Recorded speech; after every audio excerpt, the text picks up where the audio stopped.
Everybody and welcome back to SK Monicus and we're back again with another video on JEE Advanced 2025 का question paper 2 हम लोगों ने पूरा solve कर लिया है। अब हम लोग पेपर 1 सॉल्व करना शुरू करेंगे। इस वीडियो में पहला सेक्शन सॉल्व करेंगे, इसके नेक्स्ट वीडियो में विल दूसरा section and then will solve तीसरा सेक्शन। एंड जैसा कि हम लोगों ने पेपर 2 के साथ किया था, तो यहाँ पे पहले एक जनरल डिस्क्रिप्शन, सेक्शन 1 में 4 क्वेश्चंस हैं ओवरऑल और हर सेक्शन में 4 ऑप्शंस होंगे एंड सिर्फ एक ऑप्शन करेक्ट होता है। And then let's just begin solving the questions. पहला प्रॉब्लम देखते हैं। The centre of a disc of radius r and mass small m is attached to a spring constant k inside a ring of radius capital R greater than small r as shown in the figure. The other end of the spring is attached on the periphery of the ring. Both the ring and the disc are in the same vertical plane. The disc can only roll along the inside periphery of the ring without slipping. The spring can only be stretched or compressed along the periphery of the ring following the Hooke's law. In equilibrium, the disc is at the bottom of the ring, assuming small displacement of the disc. The time period of oscillation of center of mass of the disc is written as t equals 2 pi over omega. The correct expression for omega is G is the acceleration due to gravity. तो एक figure भी हमें given है, it basically goes like this. ये एक ring हो गई, कितने रेडियस की? कैपिटल R रेडियस की। फिर यहाँ पे क्या है? यहाँ पे आपके पास एक छोटी सी डिस्क हो गई, इसका रेडियस क्या हो गया? स्मॉल r हो गया। यहाँ पे along the periphery of this क्या है? This inside of the ring क्या है हमारे पास? एक स्प्रिंग है जिसकी स्प्रिंग कांस्टेंट है हमारे पास K। ऑलराइट, एंड फिर हमें बताया गया है कि ये जो डिस्क है ये रोल कर सकती है ऑन द इनसाइड, एंड ये रोल करती भी है। हम लोगों ने क्या किया, इससे बेसिकली एक छोटी सी एंगुलर डिस्प्लेसमेंट दिया। अब एंगुलर डिस्प्लेसमेंट से यहाँ क्या मतलब है कि एक छोटी सी एंगुलर डिस्प्लेसमेंट दिया? Well what we basically mean is, क्योंकि यहाँ पे एक इस स्पेसिफिक पॉइंट पे इक्विलिब्रियम में अगर मैंने इसे along the inside of the ring move कर दिया तो ये कुछ एंगल सबटेंड करेगी about its initial position relative to this point on the circle.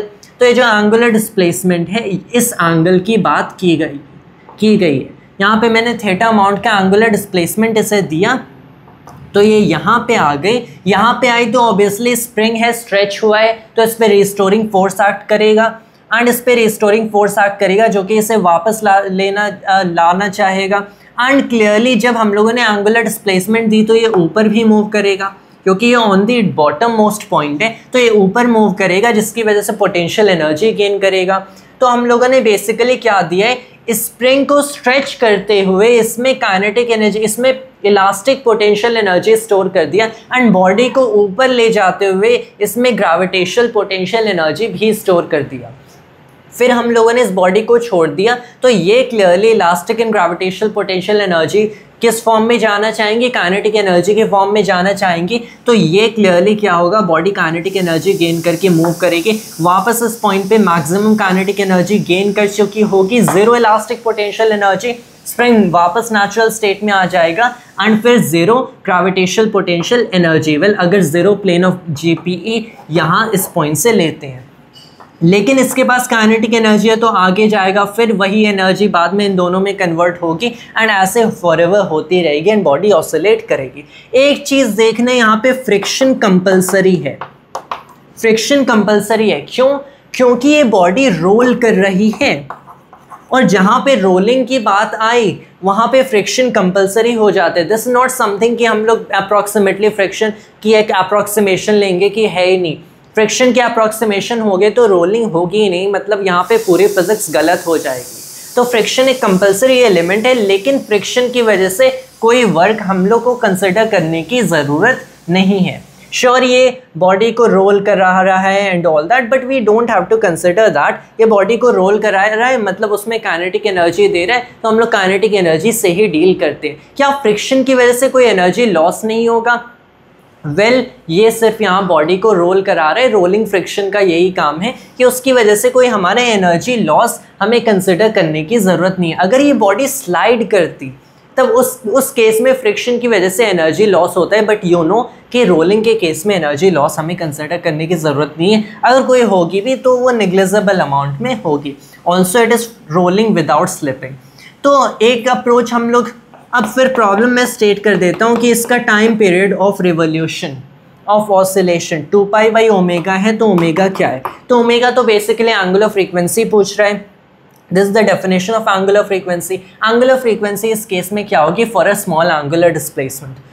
Then हम लोग बेसिकली क्या करते हैं, एक अप्रोच हम लोग ट्राई कर सकते हैं फोर्सेस की अप्रोच, कि यहाँ पे सारे फोर्सेस बेसिकली देखेंगे कि इस पे अगर एक्स अमाउंट से डिस्प्लेस करता हूँ तो इतनी स्प्रिंग फोर्स एक्ट करेगी, फिर इतनी ग्रेविटेशन इतनी ग्रेविटी एक्ट करेगी along this direction, along the tangent of the circle. फिर उसके अलावा क्या फ्रिक्शन एक्ट करेगा। हम 3 फोर्सेस देके तीनों को प्रॉपरली ऐड करेंगे, properly taking sine into account, so mass times acceleration होगी। एंड फिर हम लोग एक टॉर्क इक्वेशन बनाएंगे फ्रिक्शन के साथ, क्योंकि ये दो फोर्सेस तो टॉर्क बना नहीं पाएंगी। क्यों? क्योंकि ये जो ग्रेविटी है ये स्ट्रेट इसके सेंटर के थ्रू पास करती है और स्प्रिंग फोर्स भी सेंटर के थ्रू पास कर रही है। तो फ्रिक्शन ही एक टॉर्क बनाएगी, फ्रिक्शन से एक टॉर्क का इक्वेशन लिखेंगे। Moment of inertia of the body हमें पता है डिस्क है, मतलब mr²/2 होगा, स्मॉल r क्यों इसका रेडियस। ये हम लोग अप्रोच ट्राई कर सकते हैं, but that will involve lot of algebra, we are prone to making errors. So let's try the energy approach, क्योंकि हमें पता है कि फ्रिक्शन की वजह से कोई एनर्जी लॉस नहीं होगा, तो हम लोग एनर्जी कंजर्व कर सकते हैं। इस बॉडी को थोड़ा आगे मूव किए यहाँ पे थीटा अमाउंट से, जैसे थीटा अमाउंट से मूव करोगे तो यहाँ पे इस बॉडी में मैक्सिमम पोटेंशियल एनर्जी स्टोर हो जाएगी। दिस इज इंपॉर्टेंट, क्योंकि हमें पता है कि जो मैक्सिमम काइनेटिक एनर्जी इस पॉइंट पे होनी चाहिए, वो मैक्सिमम पोटेंशियल एनर्जी जो कि इस पॉइंट पे वो उसके इक्वल होनी चाहिए। क्यों होनी चाहिए? क्योंकि यहाँ पे टोटल एनर्जी अगर हमें कंजर्व करना है तो हम देख सकते हैं कि एक पॉइंट तो ऐसा आएगा जब हमारी काइनेटिक एनर्जी मैक्सिमम हो जाएगी, बॉडी सबसे तेज स्पीड से मूव करेगी। लेकिन उस पॉइंट पे जब ये उस पॉइंट पे आएगा तो स्प्रिंग की कितनी कंप्रेशन या एलोंगेशन होगी? 0। स्प्रिंग कंप्रेस या एलोंगेट नहीं है, मतलब स्प्रिंग की इलास्टिक पोटेंशियल एनर्जी क्या है? 0 है। और कौन सी एनर्जी बची? ग्रेविटी बची। लेकिन बॉडी तो अपने लोएस्ट पॉइंट पे आ गया, एंड इससे अगर हम लोग अपने 0 पॉइंट कंसिडर कर लेते हैं तो बॉडी में क्या पोटेंशियल एनर्जी ग्रेविटी की वजह से रह गई? वो भी 0। तो जब ये बॉडी अपनी मैक्सिमम काइनेटिक एनर्जी गेन करता है तब इसमें 0 पोटेंशियल एनर्जी है। तो इस पॉइंट पे टोटल एनर्जी क्या है? इस पॉइंट पे total energy is the kinetic energy of the body which is the maximum kinetic energy possible in this case. अब जहाँ पे हम लोगों ने इस बॉडी को प्लेस किया था, हम लोगों ने थीटा अमाउंट से डिस्प्लेस किया इस पॉइंट पे और फिर हम लोगों ने प्लेस किया था, तो उस केस में हमारी काइनेटिक एनर्जी एक 0 हो गई। तो टोटल एनर्जी क्या होगी? सिर्फ gravitational plus elastic potential energy हो जाएगी। ग्रेविटेशनल यहाँ पे क्या है? ग्रेविटेशनल हम लोग अभी कैलकुलेट करेंगे, इलास्टिक पोटेंशियल एनर्जी इस कंप्रेशन की वजह से, इलोंगेशन की वजह से कैलकुलेट करेंगे।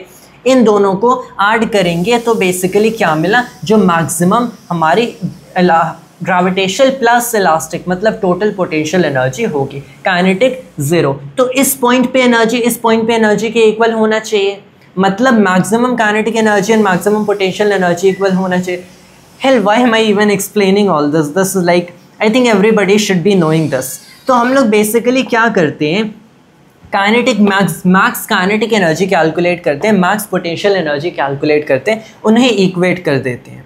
सो मैं क्या करता हूँ? मैक्सिमम काइनेटिक एनर्जी क्या होगा जब स्पीड मैक्सिमम होगी? अब बॉडी के पास 2 काइनेटिक एनर्जीज हैं। एक तो इसके सेंटर ऑफ मास के ट्रांसलेशन की वजह से, जब ये अगर यहाँ पे मान लो ये v max स्पीड से मूव कर रहा है तो सेंटर ऑफ मास के ट्रांसलेशन की वजह से इसके पास एक कंपोनेंट बना और एक बन जाएगा, क्योंकि ये बॉडी रोल भी कर रही है, क्योंकि बॉडी रोटेट भी कर रही है। बेसिकली रोल कर रही है मतलब सेंटर ऑफ मास ट्रांसलेट कर रहा है और ये रोटेट भी कर रही है, तो उसका plus i omega square term बन जाएगा, यहाँ पे ओमेगा मैक्स हो जाएगा। अब एक चीज़ मैं बता देता हूँ, ये जो मैं ओमेगा लिख रहा हूँ this is different from this omega. ये ओमेगा एंगुलर फ्रीक्वेंसी है, ये जो मैं ओमेगा लिख रहा हूँ I am trying to write angular velocity. तो मैं बेसिकली क्या कर देता हूँ? मैं बेसिकली कर देता हूँ इसे सीधे इन टर्म्स ऑफ v ही हम लोग लिखते हैं, तो ये हो जाएगा v max स्क्वेयर ओवर में r का स्क्वेयर। डिस्क है तो moment of inertia m small r square over 2 हो जाएगी। सो this is what? This is half m v max का स्क्वेयर प्लस में 3 प्लस में 1/4 m, यहाँ पे आर स्क्वेयर हो गया एंड यहाँ पे वी मैक्स स्क्वेयर हो जाएगा and yes that's it. Over में आर स्क्वेयर है, सारे स्क्वेयर से कैंसिल हो जाएगा, तो बेसिकली क्या बचा 3/4 m वी मैक्स का स्क्वेयर। अब हमें पता है कि ऑसिलेशन जब होता है तो वहाँ पे मैक्सिमम स्पीड क्या होती है, मैक्सिमम स्पीड होती है एम्पलीट्यूड टाइम्स में एंगुलर फ्रीक्वेंसी के इक्वल, राइट। तो हम लोग बेसिकली अब ये जो एंगुलर फ्रीक्वेंसी मैं यहाँ पे लिख रहा हूँ, this is actually angular frequency, this is not angular velocity, this is angular frequency, alright. तो बेसिकली एक ओमेगा है, इससे हम लोग दो चीज़ों को रिप्रेजेंट करने की कोशिश कर रहे हैं। So I am trying to be very clear here. Amplitude of the body क्या होगी टाइम्स में इस बॉडी की एंगुलर फ्रीक्वेंसी क्या होगी। तो हम लोग एम्पलीट्यूड देख लेते हैं। एम्पलीट्यूड क्या हो जाएगा, सिंस जब हम लोगों ने इसे थीटा एंगल पे रखा था एंड यहाँ से डिस्प्लेस कर दिया, या फिर इसे बेटर या थीटा नॉट कंसिडर कर सकते हो ये कंसिडर करने के लिए कि theta is a function of time, तो theta not is at one specific moment, theta क्या होगा। तो यहाँ पे बेसिकली हो जाएगा बॉडी इस पॉइंट से कितना स्ट्रेच की है, राइट। तो इस पॉइंट से कितना स्ट्रेच की है ये फाइंड करने के लिए मैं क्या करता हूँ,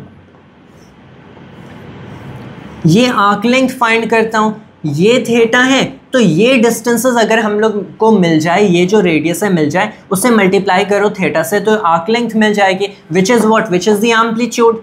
ये डिस्टेंस क्या है, सिर्फ टोटल जो रेडियस ऑफ द इनर ये पूरा बड़ा वाला रिंग है ये कैपिटल आर है, और हमारी जो डिस्क है वो रोटेट कर रही है, वो इसके अंदर रोल कर रही है।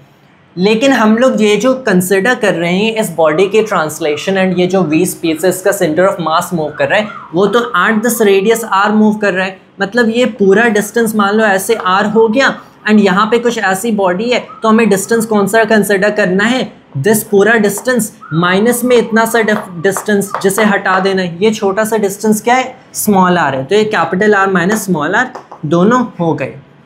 तो ये एम्पलीट्यूड क्या हुई, capital R minus small R times में थीटा हो गया, ऑलराइट। तो ये capital R minus small R times में थीटा हो गया। अब इस चीज़ को स्क्वेयर कर देते हैं तो capital R minus small R का होल स्क्वेयर टाइम्स में थीटा का होल स्क्वेयर हो जाएगा, टाइम्स में ओमेगा के होल स्क्वेयर से मल्टीप्लाई हो रहा है। Let's keep that in mind. In fact मैं से यहाँ पे डायरेक्टली सब्सटीट्यूट भी कर देता हूँ, 3/4 m आर माइनस आर का होल स्क्वेयर, थीटा का स्क्वेयर हो गया, ओमेगा का स्क्वेयर भी हो जाएगा, ऑलराइट। उसके बाद अब हम लोग क्या करते हैं, पोटेंशियल एनर्जी की इक्वेशन लिखते हैं। तो पोटेंशियल एनर्जी मैक्स क्या हुई इस थीटा नॉट पे, इनफैक्ट मैंने यहाँ पे थीटा नॉट लिखा है, इस थीटा नॉट पे पहले कितनी change in gravitational potential energy आई, मैं इसे 0g वाला प्लेन कंसिडर कर दूंगा। यहाँ पे ग्रेविटेशनल पोटेंशियल एनर्जी 0, यहाँ पे थीटा नॉट से इस डायरेक्शन में मूव किया तो ऑब्वियसली ऊपर की डिस्टेंस क्या हो जाएगी, ऊपर की डिस्टेंस ये हो जाएगी कि ये जो रेडियस है जो कि capital R minus small R है टाइम्स में हो जाएगी 1 माइनस कॉस थीटा नॉट, इतना सबको याद रहता है। तो ये बेसिकली हो गया मास टाइम्स में acceleration due to gravity times में capital R minus small R times 1 minus cos theta not. Plus में क्या हो गया, प्लस इसकी वजह से इलास्टिक पोटेंशियल एनर्जी कितनी बनेगी, ये हो जाएगा हाफ टाइम्स में इसका स्प्रिंग कांस्टेंट के टाइम्स में ये जो डिस्टेंस को तक हम लोगों ने स्ट्रेच किया है जो कि बेसिकली इसका एम्पलीट्यूड है, सो ए स्क्वेयर। सो इसे मैं लिख देता हूँ mg capital R minus small R. अब मैं यहाँ पे एक अप्रॉक्सीमेशन यूज करूंगा, कैसा approximation, 1 minus cos theta naught को मैं लिखूंगा थीटा नॉट स्क्वेयर बाई 2।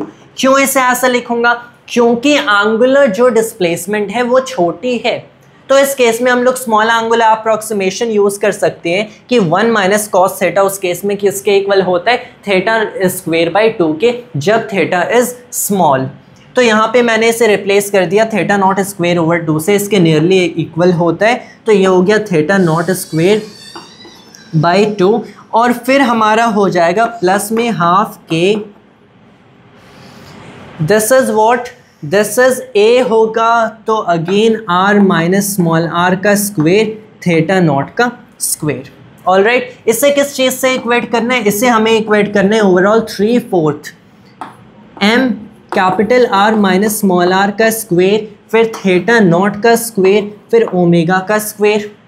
यहाँ पे ओमेगा अगेन क्या है? एंगुलर फ्रीक्वेंसी है, एंगुलर वेलोसिटी नहीं है। इनफैक्ट मैंने यहाँ पे एंगुलर वेलोसिटी को कहीं ओमेगा से डिनोट नहीं किया था, यहाँ पे करना था तो मैंने सीधे रिप्लेसमेंट कर दिया that it is v/r in this case. फिर हम लोग थीटा नॉट स्क्वेयर को तीनों साइड से कैंसिल कर सकते हैं, दोनों साइड से। r माइनस आर यहाँ पे हो गया, ये कैंसिल हो गया एक r माइनस आर से, एंड इधर एक r माइनस आर से। उसके अलावा हम लोग क्या कर सकते हैं? उसके अलावा we can cancel this 2 and this 2 with a 2 right here, ये कैंसिल हो जाएगा। तो अब हम लोग बेसिकली क्या किए, इस चीज़ को यहाँ पे हमारे पास mg है, प्लस में यहाँ पे k capital R minus small r बच गया, एंड ये किसके इक्वल होता है? 3 second m times capital R minus small r times omega square के। तो मैं अब लिख सकता हूँ कि ओमेगा स्क्वेयर हो गया 2/3 ऑफ क्या? This entire quantity divided by में m capital R minus small r, and मैं इसे दो पार्ट्स में इस फ्रैक्शन को डिवाइड कर देता हूँ। तो ये हो गया mg डिवाइडेड बाय में क्या? डिवाइडेड बाय में m capital R minus small r, ठीक है, प्लस में अब ये वाला पार्ट हो गया k capital R minus small r divided by में क्या? डिवाइडेड बाय में m capital R minus small r। ये कैंसिल हो गया, ये कैंसिल हो गया। ओवरऑल यहाँ पे क्या बचा? 2/3 ऑफ ब्रैकेट्स में g over capital R minus small r plus में k ओवर m बच गया। मतलब अगर मुझे ओमेगा देखना है, so it is basically the square root of 2/3 times में हो गया g over capital R minus small r plus k over m। ये हमारी एंगुलर फ्रीक्वेंसी हो जाएगी। इसे ऑप्शन से मैच करते हैं, एंड जो हमारे पास है पहला ही ऑप्शन जो हमारे पास है, स्क्वेयर रूट ऑफ 2/3 टाइम्स में g over capital R minus small r plus k over m हो जाएगा। ये हमारा ऑप्शन करेक्ट हो गया। इसे फोर्स के अप्रोच से भी ट्राई कर सकते थे, तो वहाँ पे हमें क्या करना होता? वहाँ पे हमें फोर्सेस लिखने होते, फोर्स के इक्वेशन एंड फिर टॉर्क के equation, and I really don't prefer that approach क्योंकि वहाँ पे काफ़ी ज़्यादा अलजेब्रा होता है, you are prone to making more errors. This is the energy approach, and energy approach is always superior, जहाँ पे आपको पता है कि एनर्जी कंजर्व होना है, फ्रिक्शन की वजह से कोई एनर्जी लॉस नहीं होगा, इस केस में एनर्जी कंजर्व है, so you have to use this approach only. उसके आगे I pause the video and erase all. Alright, we are back once again. Second problem देखते हैं. In a scattering experiment, a particle of mass 2 small m collides with another particle of mass small m, which is initially at rest. Assuming the collision to be perfectly elastic, the maximum angular deviation theta of the heavier particle as shown in the figure in radians is. यहाँ पे एक mass small m है. My bad. Mass 2 small m है. So 2m. There is no capital M in this situation, so it's basically 2m. ये इस direction में आ रहे हैं अलॉन्ग एक्स एक्सिस, वेल जैसा देख सकते हैं ट्रैवल कर रहे हैं, एंड एक दूसरा पार्टिकल है which is half as massive, इसका मास हो गया स्मॉल m, एंड इससे कोलाइड कर देता है। ये इनिशियली एट रेस्ट है, इसकी इनिशियल स्पीड बताई नहीं गई है, लेकिन इसके टुवर्ड्स आता है, कोलाइड कर जाता है जो कि रेस्ट पे है, एंड फिर ये जो 2m वाला मास था इस डायरेक्शन में ट्रैवल करने लगता है। कितनी स्पीड से? अगेन स्पीड मेंशन नहीं है प्रॉब्लम में, कहीं स्पीड मेंशन नहीं है, सिर्फ एक वेरिएबल पूरे प्रॉब्लम में मेंशन है m, एंड हमें बताया गया है कि इसका मास है m, इसका मास है 2m, एंड वी नो कि this is initially at rest. फिर उसके बाद क्या? ये जो मास है इस डायरेक्शन में मूव करने लगता है, एंड ये जो हमारे पास एक्स एक्सिस है, या फिर बोल सकते हैं कि जो इनिशियल जो हमारी लाइन थी अलोंग विच ये मूव कर रहा था, उसके साथ क्या मैक्सिमम एंगल बना सकते हैं, and what does it mean to ask कि क्या उसकी मैक्सिमम एंगल थीटा बनेगी। वेल हमें पता है कि डिपेंडिंग ऑन दर वेलोसिटीज़ कि किस वेलोसिटी से आया, कैसे कोलिजन हुआ, उसके हिसाब से हम लोग देख सकते हैं कि ये इस डायरेक्शन में किसी भी एंगल पे जा सकता है। ऑलराइट, नॉट एग्जैक्टली किसी भी एंगल पे, but in a certain range ये किसी एंगल पे जा सकता है, एंड ये किसी एंगल पे जाएगा। लेकिन क्या maximum value of that angle हो सकती है? तो उस केस में इस प्रॉब्लम को हम लोग कैसे सॉल्व करते हैं? पहले हम लोग एम्प्लॉय करते हैं momentum conservation. That is the simplest approach to solving this problem. हम लोग पी नॉट लिखते हैं, vector P naught equals vector P1 plus vector P2। हमें बताया गया है कि कॉलिजन परफेक्टली इलास्टिक है, collision assuming the collision to be perfectly elastic. मतलब एक तो यहाँ से मोमेंटम कंजर्व हुआ, वो सारे कॉलिजन में कंजर्व होगा क्योंकि जो फोर्सेस एक्ट करते हैं वो सिर्फ इंटरनल होते हैं, लेकिन यहाँ पे एनर्जी भी कंजर्व है क्योंकि जो हमारा कॉलिजन है परफेक्टली इलास्टिक है। तो दो इक्वेशंस हमारे ऐसे ही बन गए एंड सिर्फ इन्हीं दो से हम लोग सॉल्व कर सकते हैं। But will be writing vector equations here. क्यों वेक्टर इक्वेशन से डील करते हैं, वेक्टर्स का यूज़ करते हैं? क्योंकि अगर हम लोग कंपोनेंट बनाने बैठ गए तो यहाँ से दो कंपोनेंट्स बन जाएंगे, फिर एनर्जी के टर्म्स में लिखेंगे and will get into all that messy algebra. हम लोग यहाँ पे थोड़ी इंजीनियरिटी यूज़ करते हैं एंड वी कैन से कि vector P naught is equal to vector P1। This is ये मोमेंटम वेक्टर P नॉट हो गया, फिर ये मोमेंटम वेक्टर P1 हो जाएगा, ये वेक्टर P2 हो जाएगा। Don't break this in terms of velocity yet, again that will get messy. अगर वेलोसिटी के टर्म्स में इसे लिख दो कि P naught is 2m V naught and all that, what we can basically do here is कि मैं P not minus P1 को लिख सकता हूँ एज P2। अगर मैंने P not vector minus P1 vector को एज P2 वेक्टर लिख दिया, बेसिकली फॉलोइंग फ्रॉम दिस हमें पता है कि ये जो P नॉट वेक्टर था इसे मैंने थोड़ा सा ऐसे डिस्प्लेस किया, ये P नॉट वेक्टर इस डायरेक्शन में जा रहा था, P1 वेक्टर इस डायरेक्शन में जा रहे हैं, इसे यहाँ पे रख दो, P1 वेक्टर इस डायरेक्शन में जा रहे हैं, तो P1 और P2 के बीच का एंगल क्या है? थीटा।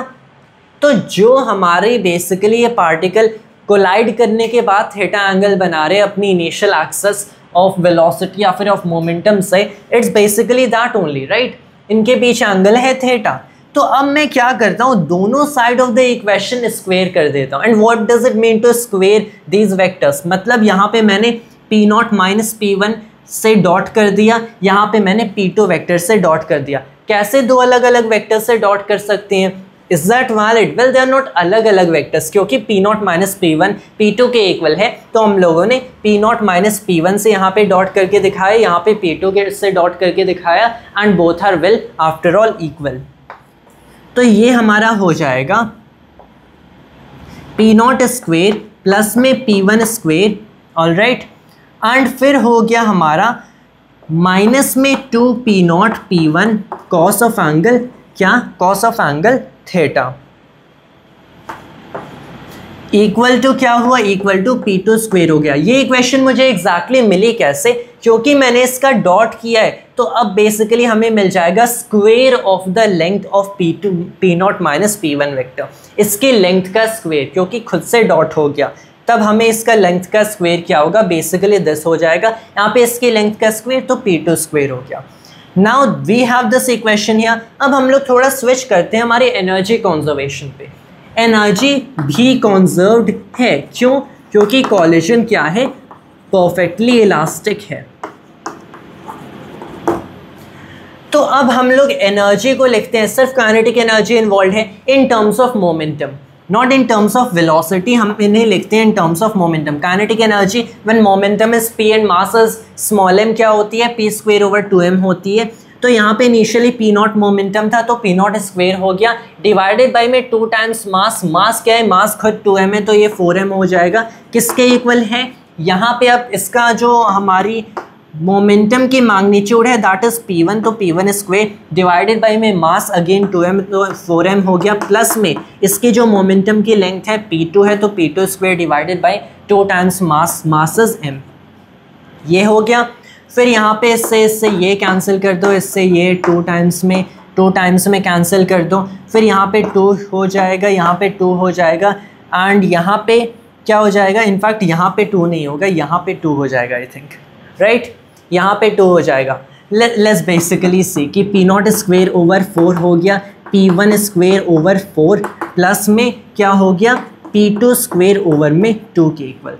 तो इससे ये 2 बार में कैंसिल कर दो and then you multiply 2 right here, तो इससे ये 2 कैंसिल हो जाएगा, इससे ये 2 कैंसिल हो जाएगा, यहाँ पे एक 2 आ गया। मतलब क्या? मतलब 2P2 square equals P naught square plus P1 square. Actually 2P naught square किसके इक्वल है? 2P naught, I am missing the equations here. P not square है किसके equal? P1 square plus 2P2 square के equal. तो हमें ये equation मिल गई that P not square is equal to P1 square plus 2P2 square. अब हम लोग क्या करते हैं, यहाँ पे P2 स्क्वेयर लिखा है तो we basically do this thing कि मैं इस पूरे इक्वेशन को पहले 2 से मल्टीप्लाई कर देता हूँ, तो यहाँ पे 2 आ जाएगा, यहाँ पे 4 आ जाएगा, यहाँ 2 आ गया, यहाँ 2 आ गया। ऑलराइट, एंड फिर मैंने देखा कि 2P2 स्क्वेयर किसके इक्वल है? P naught square minus P1 square के इक्वल है। तो सिंस ये 2P2 स्क्वेयर है, ये 2P2 स्क्वेयर है, दोनों एक्सप्रेशंस इक्वेट कर देते हैं। 2P naught square plus 2P1 square minus 4P naught P1 cos theta किसके इक्वल आ गया? P naught square minus P1 square के इक्वल। तो यहाँ पे 2P नॉट स्क्वेयर है, P नॉट स्क्वेयर है, इससे ये कैंसिल हो गया। फिर यहाँ पे माइनस में P1 स्क्वेयर है, यहाँ पे पॉजिटिव है, इधर आएगा तो एक ऐड हो जाएगा। तो क्या बेसिकली मिल गया कि P not square plus 3P1 square minus 4P naught P1 cos theta is equal to 0। ये इक्वेशन मिल गई। अब यहाँ पे इन सब का कोई काम नहीं है, let me just erase this all. Now the next thing that I am going to do is कि ये जो हमें इक्वेशन मिली है ये क्वाड्रेटिक इक्वेशन है। वेल, किस टर्म में क्वाड्रेटिक है ये हमें बेसिकली दिख सकता है, दो टर्म्स में क्वाड्रेटिक है, एक तो P नॉट में भी, एक P1 में भी। तो हम लोग P1 को सेलेक्ट करते हैं। अगर मैं P1 को सेलेक्ट करूं 3P1 स्क्वेयर माइनस में 4P1 P not cos theta plus में 3P1 स्क्वेयर किसके इक्वल है? 0 के इक्वल है, प्लस में P नॉट स्क्वेयर ये 0 के इक्वल है। तो अगर मैंने सेलेक्ट कर लिया that this is a quadratic equation in the term P1, क्योंकि P1 को हमें एक रियल वैल्यू मिलना है। P1 is basically the momentum of this particle and the momentum has to be a real value. तो ये जो क्वाड्रेटिक इक्वेशन है इसका डिस्क्रिमिनेंट क्या हो जाना चाहिए? ग्रेटर देन या फिर इक्वल टू 0 हो जाना चाहिए। तो इसका डिस्क्रिमिनेंट अगर ग्रेटर देन और इक्वल टू 0 है, सिंस यहाँ पे कॉस थीटा का एक टर्म इन्वॉल्व है, तो यहाँ पे हमें डिस्क्रिमिनेंट पे एक लिमिटिंग केस मिल गया। ऑलराइट, उस पर एक रेस्ट्रिक्शन मिल गई, मतलब कॉस थीटा पे भी मिल जाएगी। तो इसका डिस्क्रिमिनेंट अगर देखें तो वो बेसिकली क्या हो जाएगा? Minus b square, no that is b square, मतलब दिस थिंग। चूँकि इक्वेशन क्वाड्रेटिक P1 में है तो B हमारा जो कांस्टेंट टर्म होगा क्या हो जाएगा? 4P not cos theta. तो 4 का स्क्वेयर 16 हो गया P naught square cos square theta, minus में क्या 4 टाइम्स में ये वाला कांस्टेंट 12 टाइम्स में ये हमारा last constant C P naught square हो गया, किसके इक्वल? ग्रेटर देन और इक्वल टू 0 हो जाना चाहिए। उसके बाद हम लोग क्या करते हैं, 4 हो गया, ये 3 हो गया, P नॉट स्क्वेयर से कैंसिल कर देते हैं, 4 cos square theta should be greater than और इक्वल टू 3 हो गया, मतलब cos square theta should be greater than और equal to 3 cos theta should be greater than और equal to square root of 3 over में 2 हो जाएगा। ये कॉस थीटा पे बेसिकली क्या मिल गया कि कॉस थीटा की जो मिनिमम वैल्यू है वो स्क्वायर रूट ऑफ 3 ओवर 2 हो गया। सिंस हमें पता है कि जैसे थीटा इंक्रीज करता है कॉस थीटा डिक्रीज करता है एज एंड वाइस वर्सा। तो अगर कॉस थीटा की मिनिमम वैल्यू ये है तो थीटा की मैक्सिमम वैल्यू होगी कॉस इनवर्स ऑफ दिस, मतलब theta max is cos inverse of square root of 3 over में 2।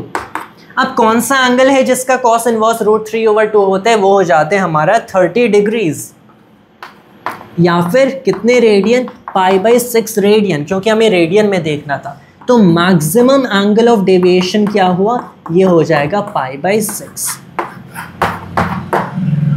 ऑप्शंस मैच करते हैं। ऑप्शन ए पाई गलत है, option b tan inverse of 1/2 गलत है, ऑप्शन सी π/3 गलत है एंड ऑप्शन डी π/6 सही है। मतलब ये हमें सही मिल गया। तो बेसिकली हम लोगों ने यहाँ पे वेक्टर्स को यहाँ पे यूज़ किया है आई रोड की जो इनिशियल मोमेंटम वेक्टर है final total final momentum vector के इक्वल होगा टू दिस साइड, एंड मैंने देखा कि इनके बीच एंगल थीटा है, तो मैंने इन्हीं से खुद से ही डॉट कर देता हूँ एंड फिर इनकी लेंथ का स्क्वायर, इसकी length square is equal to इसकी length square. We used this thing right here. इस इक्वेशन को एज अ क्वाड्रेटिक देखा all the while using energy conservation also. Energy conservation momentum की नोटेशन में लिख रहे थे इंस्टेड ऑफ वेलोसिटी, ताकि ज़्यादा एक्सप्रेशंस ना लिखने पड़े, and then we used that, उसको इसके साथ इन इक्वेशंस के साथ कंबाइन किया, we got it, we saw that it is a quadratic in this term, and फिर अगर ये इस टर्म में क्वाड्रेटिक है तो इसके discriminant obviously greater than equal to 0 होनी चाहिए, क्योंकि मोमेंटम की मेजर्ड वैल्यू हमेशा एक रियल वैल्यू मिलती है। तो we got a restriction on theta and thus the maximum value of theta is 5/6। That is how you solve this problem. उसके आगे I'll pause the video and erase all of it and then we continue further. Alright, we're back once again. Third problem देखते हैं। अब ये थोड़ा easy problem है। Conducting square loop initially lies in the xz plane with its lower edge hinged along the x-axis.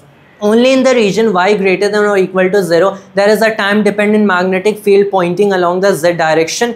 B vector B at t is equal to b naught cos omega t k cap, where b naught is a constant. The magnetic field is 0 everywhere else. At time t equals 0, the loop starts rotating with constant angular speed omega about the x-axis in the clockwise direction as waved from the positive x-axis, as shown in the figure. Ignoring self-inductance of the loop and gravity, which of the following plots correctly represent the induced EMF in the loop as a function of time? तो I assume कि you already have the paper which pretty much everyone on planet Earth have at this moment. तो obviously मैं ये चारों diagrams नहीं बनाने वाला हूँ। हम लोग बेसिकली देखते हैं ऑप्शन के मैं डायग्राम नहीं बनाने वाला हूँ। इसके जो हम लोग डायग्राम देख लेते हैं, यहाँ पे z एक्सेस हो गया, x एक्सेस y एक्सेस हो गया, ये x एक्सेस हो गया, and here goes something like this. एक ऐसा हमारे पास क्या है, कैसा हमारे पास प्लेन है सिमिलर टू दिस।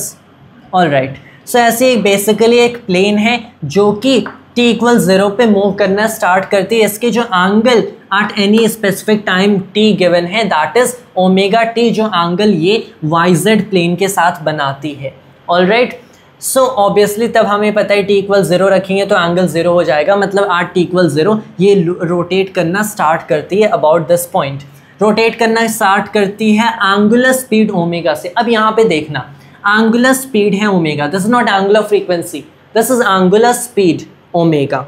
एंड हमें बताया जा रहा है कि ये जो ऊपर की डायरेक्शन में क्या है, एक टाइम डिपेंडेंट मैग्नेटिक फील्ड है, टाइम पे डिपेंड करती है b not cos omega T.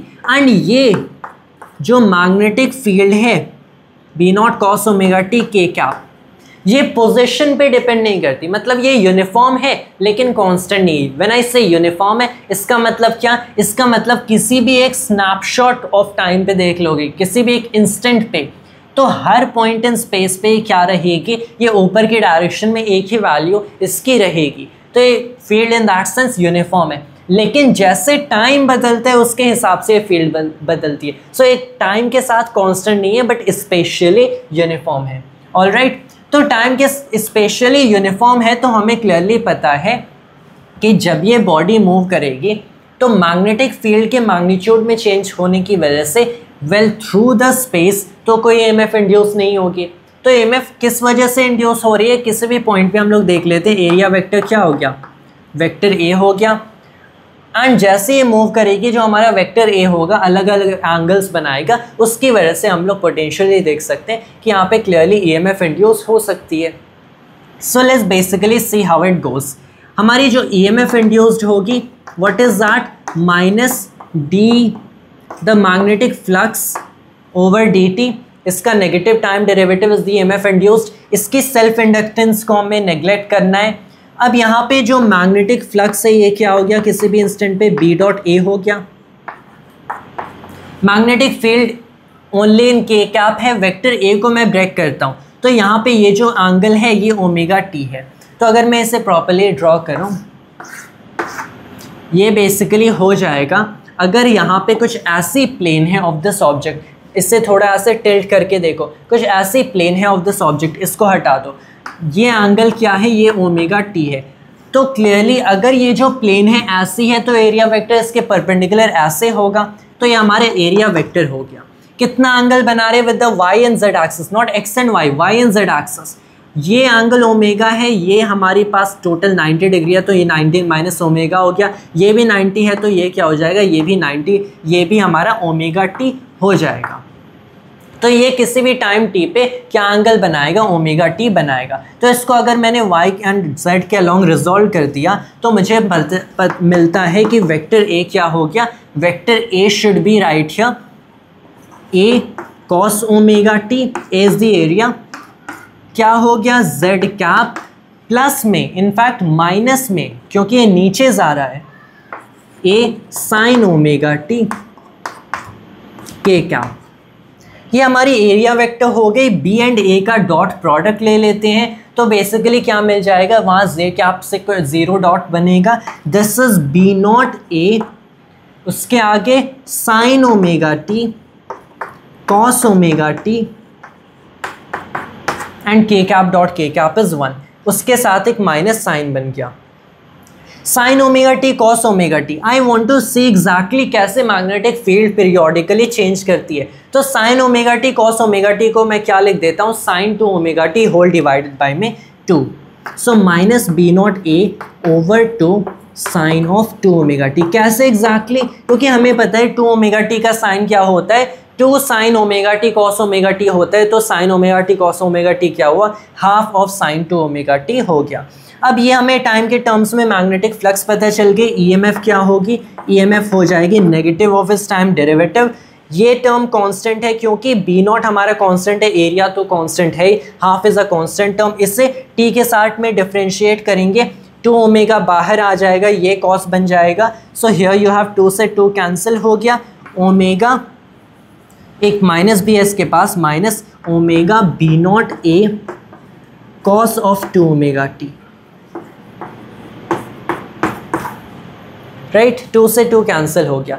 तो ये हमें EMF as a function of time मिलेगा। इसके अगर पीरियड देखो, पहली चीज़ ये कोसाइन फंक्शन है, not a sine function, a cosine function. इसकी पीरियड देखो तो पीरियड अगर इसकी देखा जाए, जैसे नॉर्मली क्या होता है 2 पाई बाई ओमेगा होता है, अगर एंगुलर फ्रीक्वेंसी ओमेगा, इसीलिए मैंने क्लियर कर दिया था ये एंगुलर वेलोसिटी एंगुलर फ्रीक्वेंसी नहीं, अगर एंगुलर फ्रीक्वेंसी ओमेगा है तो टाइम पीरियड क्या होगा 2 पाई बाई ओमेगा हो जाएगा। लेकिन यहाँ पे क्या बेसिकली हो गया, यहाँ पे एंगुलर फ्रीक्वेंसी हो जाएगा 2 ओमेगा, तो टाइम पीरियड क्या हो जाएगा, टाइम पीरियड हो जाएगा 2 पाई बाई 2 ओमेगा, मतलब पाई बाई ओमेगा।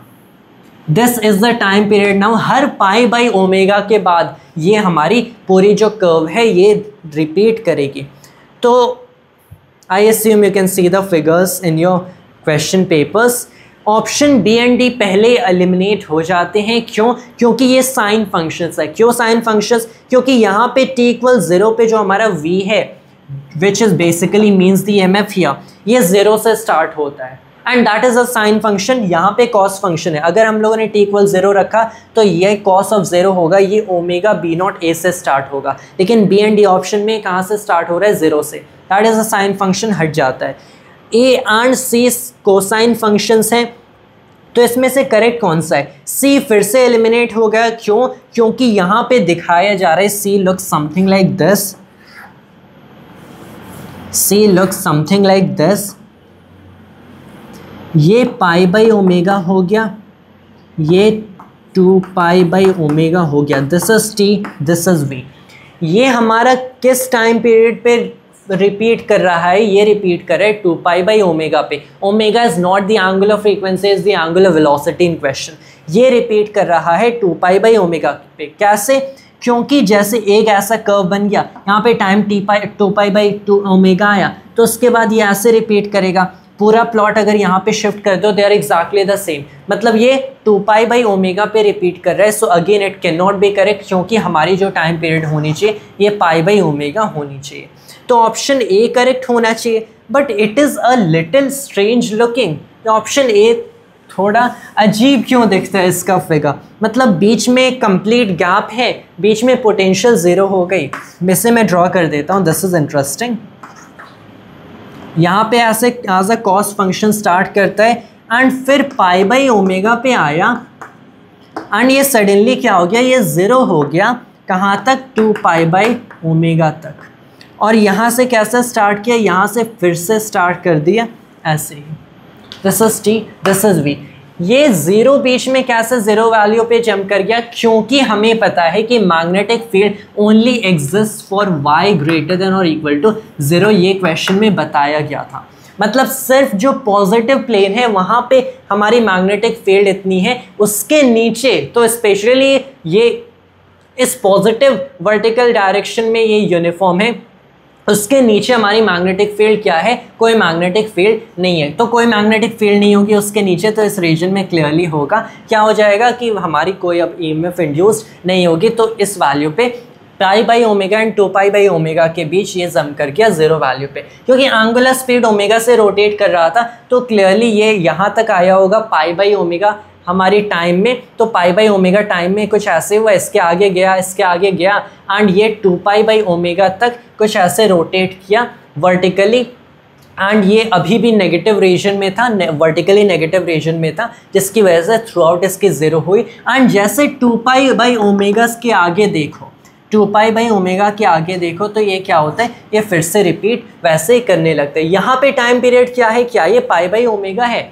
वेल येस, जैसे यहाँ पे देख सकते हो ये time period pi by omega है, क्योंकि ये आपने फिगर लिया and pi by omega amount से शिफ्ट किया इस पूरी चीज़ को, तो आपको एग्जैक्टली वही फिगर, इस चीज़ को यहाँ पे शिफ्ट किया, आपको एग्जैक्टली वही फिगर मिल जाएगा। सो इस केस में ऑप्शन ए क्या है, ऑप्शन ए करेक्ट ऑप्शन हो गया। उसके आगे I'll again pause the video at this point and erase all of it and solve the last problem of the video. Alright, now back once again. अब हम लोग fourth problem देखते हैं and which has to do with vernier calipers. And don't really trust these two figures. तो आप question paper में ही देखो, मैंने for the sake of completion इन्हें यहाँ draw कर दिया है. Don't actually trust them. And okay, figure 1 shows the configuration of main scale and vernier scale before measurement. Figure 2 shows the configuration corresponding to the measurement of diameter d of a tube, the measured value of days. तो यहाँ पे basically अगर हम लोग देख सकते हैं, ये हमारा मेन स्केल हो गया, वर्नियर स्केल हो गया। तो हमें क्या बताना है, इसकी एक्चुअल जो रीडिंग होगी वो क्या हो जाएगी, मेजर्ड वैल्यू। तो रीडिंग अगर हम लोग देखते हैं तो ये हो जाता है, in fact this is like shouldn't even have to explain it. Main scale reading हो गई प्लस में वर्नियर स्केल रीडिंग हो गई। Main scale reading this is before the measurement, this is after the measurement. तो मेन स्केल रीडिंग अगर हम लोग देखें, यहाँ पे हमारा जो 0 पॉइंट है of the vernier scale, it is right after what, it is right after the first division on the main scale। तो मेन स्केल रीडिंग क्या हो गई, यहाँ पे 1 हो गई। ये पूरा जो हमारा डिवीजन है 1 सेंटीमीटर मार्क्ड है, तो दिस इज बेसिकली 1 मिलीमीटर। तो मेन स्केल रीडिंग क्या हो गई, 1 मिलीमीटर हो गई। हमें वर्नियर स्केल अब रीडिंग फाइंड करना है, दोनों को ऐड करना है, हमारी रीडिंग होगी। वर्नियर स्केल रीडिंग क्या हो जाएगी, this will be the least count times में the number of first coinciding division. यहाँ पे ये जो हमारा पॉइंट है ये एक्चुअल में कोइंसाइड कर रहा है, you can say in the actual figure. तो ये कोइंसाइडिंग डिवीजन क्या है, ये 1 हो गया। पहला division on the vernier scale coincide कर रहा है with another division on the main scale after the measurement obviously. तो यहाँ पे ये हमारा 0 है, ये फर्स्ट डिवीजन है, ये सेकंड डिवीजन है on the main scale. Vernier scale का देखना, ये 0 है, ये फर्स्ट डिवीजन हो गया। तो लीस्ट काउंट टाइम्स में क्या हो जाएगा, टाइम्स में 1 हो जाएगा, number of first coinciding division. तो यहाँ पे हमारी मेन स्केल रीडिंग यहाँ से पता चल गई 1 मिलीमीटर है, vernier scale reading least count times में 1 हो गया, बस लीस्ट काउंट फाइंड करना है, problem solve. So this is like a mains level problem. हम लोग लीस्ट काउंट फाइंड करते हैं। लीस्ट काउंट क्या हो जाएगा, this is 1 main scale reading, 1 main scale division minus में हो गया 1 वर्नियर स्केल डिवीजन। यहाँ पे अगर देखा जाए so this is 7 main scale divisions किसके इक्वल हैं, 10 वर्नियर स्केल डिविजन्स के इक्वल हैं। 7 main scale divisions is equal to 10 vernier scale divisions. तो यहाँ पे एक वर्नियर स्केल डिवीजन किसके इक्वल है? 0.7 मेन स्केल डिवीजन के इक्वल है। तो मैंने यहाँ पे क्या पुट कर दिया, since this is basically up to here 1 centimetre एक डिवीजन, दिस इज 0.1 सेंटीमीटर मतलब 1 मिलीमीटर, मतलब ये हो गया 0.7 टाइम्स में 1 millimetre. This is basically 0.7 millimetre. तो एक वर्नियर स्केल डिवीजन क्या है? 0.7 मिलीमीटर है। तो लीस्ट काउंट क्या हो गया? This is 1 main scale division minus 1 vernier scale division. तो ये क्या हो गया? 1 मिलीमीटर माइनस में 0.7 मिलीमीटर मतलब 0.3 मिलीमीटर। यहाँ से लीस्ट काउंट भी मिल गया। तो क्वेश्चन को देखते ही एक्चुअल में क्वेश्चन सॉल्व हो जाता है। क्यों? क्योंकि आपको पता है यहाँ से बिफोर द मेजरमेंट ये जो हमने अपैरेटस फिक्स किया है, लीस्ट काउंट यहाँ से मिल जाएगा by contrasting the main scale divisions and vernier scale divisions. यहाँ से क्या पता चल गया? लीस्ट काउंट क्या है?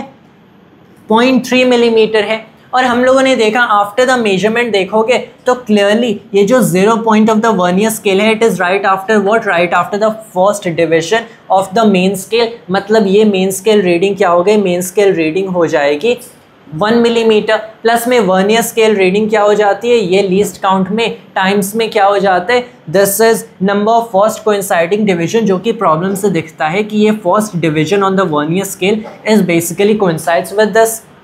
तो 1 हो गया। तो अब हमें क्या करना है? 1 मिलीमीटर प्लस में this is least count 0.3 millimetre is what? 1.3 millimetre.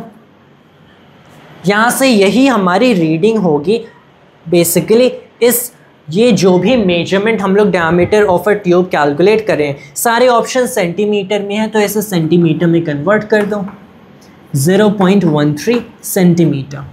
So this is the reading.